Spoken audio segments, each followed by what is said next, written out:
Hi friend. ఈ వీడియోలో నేను చెప్పేది ఏమిటంటే ఫ్రెండ్స్, మనకు తెలంగాణలోనైతే ఉచితంగా మహిళలకైతే బస్ ప్రయాణం అయితే కల్పించారు కదా.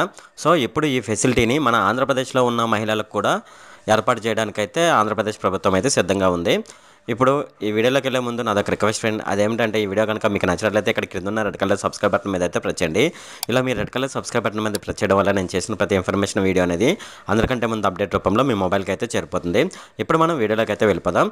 ఫ్రెండ్స్, మనకు కర్ణాటక అలాగే తెలంగాణ చూసుకున్నట్లయితే అక్కడ కాంగ్రెస్ ప్రభుత్వము ఉచితంగా బస్ ప్రయాణం అయితే స్త్రీలకైతే కల్పించింది కదా. అలాగే మనకు ప్రతిపక్ష పార్టీ అయిన ఆంధ్రప్రదేశ్లో ప్రతిపక్ష పార్టీ అయిన టీడీపీ సంబంధించి చంద్రబాబు నాయుడు కూడా ఈ విషయాన్ని అనౌన్స్మెంట్ చేయడం జరిగిందనమాట.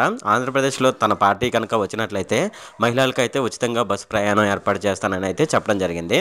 అయితే ఇప్పుడు దీన్ని దృష్టిలో పెట్టుకొని మన ఆంధ్రప్రదేశ్ సీఎం జగన్మోహన్ రెడ్డి గారు కూడా మహిళలకు ఉచిత బస్సు ప్రయాణం కల్పించడానికైతే ఏర్పాట్లు అయితే చేస్తున్నారు.